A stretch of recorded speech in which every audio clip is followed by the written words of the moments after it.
Hello दोस्तों, मेरा नाम रोहित और स्वागत है आप सभी का एक और लेटेस्ट टेक वीडियो में। आज की वीडियो में हम बात करने वाले हैं जियो के एयर फाइबर के बारे में। फाइनली मेरे यहाँ पे इंस्टॉल हो चुका है जियो का एयर फाइबर। इसके बारे में बात करने वाले हैं कि लगता कैसे है और कितने रुपए इसका प्राइस है, कितने में लगता है। बहुत चीज़ शायद आपको पता भी हो, लेकिन बात करेंगे स्पीड के बारे में कि 30 Mbps का जो प्लान है उसकी स्पीड कितनी है और क्या आपको पेमेंट सारी एक साथ करनी होती है और आप इंस्टॉलमेंट पे करना चाहें तो वो कैसे कर सकते हैं। और भी कुछ चीज़ें, नॉर्मल चीज़ें इसके बारे में बात करेंगे। और हाँ, अगर इस वीडियो के बाद भी आपको कोई क्वेश्चन है जो कि रह जाता है ना, तो आप एक काम कर सकते हैं, मुझे कमेंट कर सकते हैं। या तो आपको वहीं पे आंसर मिल जाएगा, या फिर अगर क्वेश्चन ज़्यादा हुए तो हम इसका एक सेकंड पार्ट भी बनाएंगे जहाँ पे मैं कोशिश करूँगा आपके सभी क्वेश्चंस का आंसर आपको दे पाऊँ। तो चलिए शुरू करते हैं आज की वीडियो।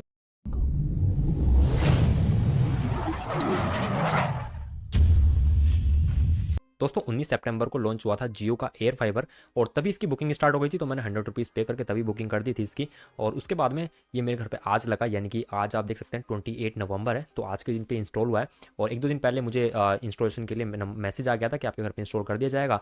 फिर वहाँ से एक बंदा आया, वहाँ पे मेरा रजिस्ट्रेशन वगैरह हुआ, आधार कार्ड वगैरह लेकर वहाँ पे सब उन्होंने पेमेंट वगैरह करा ली मुझसे। अगर आप 6 महीने का प्लान लेते हैं, देखिए पहली बात तो ये कि कोई भी प्लान हो आपका, चाहे वो 599 का हो यानी 30 Mbps का हो, या फिर आपका 100 Mbps वाला हो, या कोई भी प्लान हो, उसके अंदर आप लोग एक महीने का नहीं ले सकते। आप लोगों को लेना है तो ये तो 6 महीने का लो या एक साल का लो। अगर आप 6 महीने का लोगे तो आपको जो इंस्टॉल करके जाते हैं, इंजीनियर घर पे लगा के जाते हैं, उसकी चार्ज उसका जो चार्ज है वो 1000 रुपीज़ है, वो आपको देना होता है। और अगर आप वो चार्ज नहीं देना चाहते तो आप एक साल का रिचार्ज इसमें करा सकते हैं, यानी कि आप इसमें पूरे 12 मंथ्स का सब्सक्रिप्शन ले सकते हैं, जो भी आप प्लान लेना चाहें। दोस्तों मैंने जो प्लान लिया है वो लिया है 599 वाला, यानी कि जो मेरा प्लान है वो 30 Mbps वाला है। अच्छा, मैंने जब ये प्लान लिया उससे पहले मुझे भी लग रहा था यार कि पता नहीं स्पीड कैसी आएगी, खराब स्पीड ना आए, क्योंकि अगर स्पीड मज़ा नहीं आया तो फिर कोई फायदा होगा नहीं इसका। क्योंकि मैंने काफ़ी सारी वीडियोस भी देखी हैं यूट्यूब पे जिनमें काफ़ी लोग बोल रहे हैं ठीक है, काफ़ी लोग बोल रहे हैं कि स्पीड अच्छी नहीं है। तो मैंने कहा देखता भाई कैसे होता है। तो मेरे यहाँ पे जब इंस्टॉल हुआ, मैंने ट्राई किया तो भाई बहुत अच्छी स्पीड आ रही है। टीवी के अंदर भी एकदम एचडी के अंदर बढ़िया चल रहा है। और अगर बात करें फोन्स के अंदर भी अच्छा इंटरनेट चल रहा है, स्पीड काफ़ी अच्छी खासी आ रही है। मैं आपको वीडियोज़ और फोटोज़ भी दिखा दूंगा कुछ जहाँ पे मेरे इंस्टॉल हुआ है, कैसा डिवाइस है, क्या है। पहले जो डिवाइस था वो कुछ इतना बड़ा आता था, लेकिन अब उन्होंने यूनिट छोटे कर दिया है। और इसमें आपको एक इंडोर यूनिट आता है, एक आउटडोर यूनिट आता है और एक सेटअप बॉक्स आता है टीवी चलाने के लिए।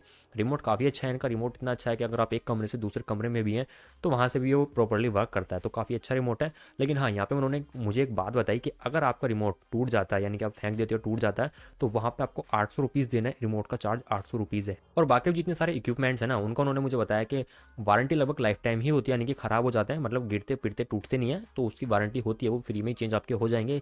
और रिमोट का भी यही है, अगर आपका रिमोट सही सलामत है, यानी कि आपने फेंका नहीं है, तोड़ा नहीं है, लेकिन वो काम नहीं कर रहा है, ख़राब हो गया, तो रिप्लेस हो जाएगा, फ्री में कुछ नहीं करना। लेकिन अगर आपका प्रॉब्लम हो गई है तो आपको 800 रुपीज़ देना है और आपको तब जाकर रिमोट मिलेगा। और भाई जो प्रोसेस है इंस्टॉलेशन का वो थोड़ा सा लंबा होता है, यानी कि 3-4 घंटे तक लग जाते हैं। हालांकि मेरे केस में आई थिंक 2-2.5 घंटे ही लगे, क्योंकि मेरा थोड़ा सा ईजी था करना, क्योंकि छत जो मेरा घर का जाल है उसके जस्ट ऊपर है, तो वहाँ से नीचे फाइबर की केबल आ गई, तो इतना कुछ ज़्यादा था नहीं। लेकिन अगर आपका घर 2-3 मंजिल का है, वहाँ पे आप नीचे लगा रहे हैं ना, ऐसा कुछ कर रहे हैं, फिर ज़्यादा आपको वायर घुमा के लाना पड़ रहा है, तो उसमें प्रॉब्लम होती है। और सबसे अच्छी बात इनकी मुझे ये लगी कि ये मतलब ऐसा नहीं है कि आप बोलोगे अगर यहाँ लगाना तो वहीं पे लगाएंगे, ऐसा नहीं है कि अपना वायर बचाने के लिए या फिर इसके लिए कुछ बोल देंगे, जितना बोलोगे वहीं पे वो लगाते हैं।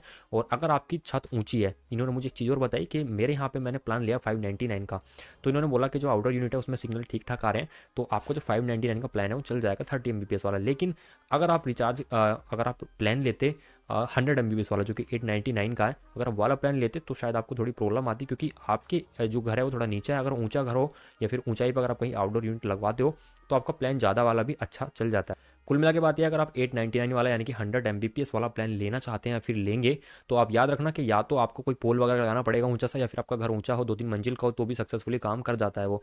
अगर नीचे है तो काम नहीं करता, या फिर नेटवर्क बहुत ही अच्छे हैं, आपके घर के बिल्कुल पास में नेटवर्क है जियो का, तो कुछ बात बन सकती है। आप लोगों के मन में क्वेश्चन होगा कि अगर 30 Mbps का प्लान है तो कितने फ़ोन चला सकते हैं, कितने। देखिए आप टीवी मेरा अच्छा खासा चल रहा है, घर में 2-3 फ़ोन है, सब चल रहे हैं, तो ऐसा कुछ नहीं है, अच्छे खासी स्पीड आ रही है, अच्छा चल रहा है, कोई बफरिंग नहीं है। अगर बात करें डाटा की तो वैसे तो अनलिमिटेड है बोलने के, लेकिन इसके अंदर FUP लगा हुआ है, यानी कि लिमिट है 1000 GB का। 1000 GB बहुत ज़्यादा होता है। देखिए अगर आप कोई कंटेंट क्रिएटर हैं, आपकी वीडियोस अपलोड करनी होती है, आपको 5 GB 8 GB 10 GB की, तो शायद आपको कहीं ना कहीं थोड़ा बहुत ये कम लग सकता है, तब भी शायद ही बता रहा हूँ मैं। लेकिन अगर आप लोग नॉर्मल यूज़ है ना, यूट्यूब वगैरह तो यही चलानी है, नेटफ्लिक्स वगैरह देखनी है, टीवी वगैरह चलाना नॉर्मल, तो कोई दिक्कत नहीं। आई थिंक मेरे हिसाब से बढ़िया रहेगा आपके लिए। अगर घर में 2-3 फ़ोन है और एक टीवी है तो उसके लिए बेस्ट है 30 Mbps प्लान। स्पीड भी अच्छी है और आपका 1000 GB चल भी जाएगा। लेकिन अगर खत्म भी हो जाता है तो उसमें एड ऑन प्लान भी आप अलग से एड ऑन भी करा सकते हैं। और यहाँ पे मैंने एक चीज़ भी कंफर्म की, अगर मान लीजिए मुझे 30 Mbps की स्पीड मान लीजिए मैं 1-2 महीने चला लेता हूँ, मुझे कम लग रही है, तो क्या अपग्रेड हो जाएगा? बिल्कुल ही अपग्रेड हो जाएगा।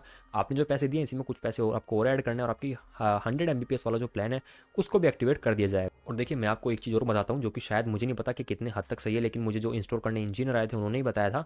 तो ऐसे कुछ बात हो रही थी फाइबर के बारे में, जियो का जो फाइबर है, तो उन्होंने मुझसे बताया कि जियो के फाइबर है ना, उसको भी रोक दिया गया, यानी कि उसको भी कंपनी जो है आगे नहीं फैला रही है, उसका काम रोक दिया गया, जितनी जगह पे वो है बस उतनी जगह पे है। कंपनी उसकी जगह जियो एयर फाइबर को प्रमोट कर रही है। उसका उन्होंने रीजन मुझे ये बताया कि मान लीजिए कहीं पे एयर फाइबर नहीं, कहीं पे जियो का फाइबर नहीं है, वहाँ उस कॉलोनी तक पहुँचाना है, तो कंपनी को लगभग लगभग एक घर तक पहुँचाने में 1 लाख रुपये का खर्चा आता है। जी हाँ दोस्तों, क्योंकि फाइबर काफ़ी ज़्यादा महंगी होती है, फाइबर की जो केबल होती है, तो कंपनी को लगभग 1 लाख का खर्चा आता है। लेकिन बता रहे हैं कि अगर कंपनी एयर फाइबर लगा रही है तो वहाँ पे कंपनी को खर्चा बहुत कम है, 40-50 कहीं मान लीजिए आप एक घर तक प्रोवाइड करने का, क्योंकि इनके जो बॉक्सेज हैं आपको तो इसके लिए कुछ देना ही नहीं पड़ रहा, आपको सिर्फ रिचार्ज का पैसा देना पड़ रहा है, बाकी कंपनी आपको प्रोवाइड कर रही है, चाहे वो आउटडोर यूनिट हो, इंडोर यूनिट हो, आपका सेटअप बॉक्स हो, आपका चाहे रिमोट हो, तो कंपनी प्रोवाइड कर रही है। लेकिन इसका चार्ज काफ़ी ज़्यादा होता है, इसमें भी आपको जो फाइबर केबल है थोड़ी बहुत इसमें लगती है, जो कनेक्शन में लगती है वो तो लगती ही है। अब यहाँ पे फ़ायदा कंपनी को तो है ही है, लगभग आधे पैसों का, क्योंकि 1 लाख रुपये में एक घर तक पहुंच रहा है, वहीं पे अगर 40-50 हज़ार में पहुंच रहा है तो कंपनी को फ़ायदा है। लेकिन यहाँ पे कस्टमर को भी फ़ायदा है। कस्टमर को फ़ायदा ऐसे है कि अब अगर मान लीजिए आपने जियो का फाइबर लगवाया और कहीं पे कुछ प्रॉब्लम आ जाती है, फाइबर कट जाए, फट जाए, कुछ दिक्कत आ जाए, तो आपके घर के नेट नहीं पहुंच पाएगा जब तक वो वहाँ पे प्रॉपर ठीक ना हो, चाहे वो 2 घंटे बाद ठीक हो जाए, लेकिन प्रॉपर नेट नहीं पहुंच पाएगा, यानी कि नेट पहुंच ही नहीं पाएगा। लेकिन इसमें ऐसा कुछ नहीं है, आपके घर का इंडिविजुअल आपका कनेक्शन है, आपके छत पर लगा हुआ है, तो ऐसा कि नेट चला जाएगा नहीं चलेगा उसकी कोई प्रॉब्लम ही नहीं है। और भाई मैंने उनसे ये भी पूछा कि भाई मान लीजिए आप लगा के जा रहे हैं, वो तो वैसे कोई प्रॉब्लम उन्होंने बोला आएगी नहीं, लेकिन कोई प्रॉब्लम आती है तो उन्होंने मुझे अपना पर्सनल नंबर भी दे दिया कि अगर प्रॉब्लम आती है तो आप हमसे कॉन्टैक्ट कर सकते हैं। बात करें इंस्टॉलमेंट की, तो वो कैसे बनेंगी? देखिए अगर आपके पास में क्रेडिट कार्ड है तो आप क्या कर सकते हैं, सारी पेमेंट एक साथ कर सकते हैं, और अगर सारी पेमेंट एक साथ कर देंगे ना इसकी, उसके बाद में आपके एक कार्ड के अंदर ऑप्शन आते हैं ईएमआई बनाने के, तो आप उस टाइम पे ईएमआई इसकी बना सकते हैं, 3, 6, 12 महीने की, जो भी आप चाहें, 24 महीने की बना सकते हैं, वो आपकी बात है। हालांकि थोड़ा इंटरेस्ट लग जाएगा, लेकिन वो आप देख सकते हैं कैसे आपको करना है। दोस्तों बस ये एक छोटी सी कहानी थी जियो एयर फाइबर की। आप मुझे कमेंट करके बताना आपका कोई क्वेश्चन या क्वेरी है, कोशिश करूँगा आपको कमेंट में जवाब दे दूँ, लेकिन अगर कुछ ज़्यादा क्वेश्चन आते हैं तो डेफिनेटली इस पर एक सेकंड पार्ट वीडियो बनाएंगे जिसपे हम और ज़्यादा बात करेंगे कि भाई जो आपके क्वेश्चन होंगे उनके बारे में।